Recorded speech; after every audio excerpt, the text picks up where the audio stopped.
So we've already negotiated lowering prices for 10 drugs with Big Pharma. And Big Pharma, by the way, opposes this. They have not only are asking for a pause, they have filed lawsuits, but we've already negotiated the first 10 drugs. And we want to expand it to the next 10 to 15 that the Biden administration has put forward. Would you agree and continue that path of really mandating that Big Pharma come to the table and negotiate drug prices for Medicare so we can lower those prices for Americans? My understanding is that the executive order that was issued today, which I haven't seen, but I've read a summary. Well, let me ask you this then, because you keep citing the Trump administration and you're just going to follow what they say. Is that what you're doing? You're just a rubber stamp for them in this position? So anybody, so it doesn't matter that you're before us. It could be anybody coming before us as long as they're a rubber stamp for this administration and disregarding your beliefs and what you think. I guess my question to you is, if it really is fundamental to what you believe, how do you live with that?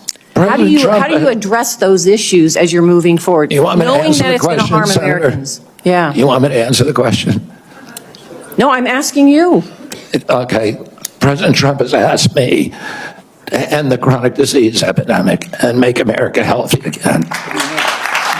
And So is that the only reason why you're at HHS? Is that the only reason why then you're at the HHS, to address that one issue? President Trump has asked me because I'm in a unique position to end that. And that is what I'm doing. And if we don't solve that problem, Senator, all of the other disputes we have about who's paying, and whether it's insurance companies, whether it's providers, whether it's HMOs, whether it's patients or families, all of those are moving deck chairs around on the Titanic. Our ship is sinking. Our 60% increase in Medicaid over the past 4 years is the biggest budget line now, and it's growing faster than any other. And no other nation in the world has what we have here.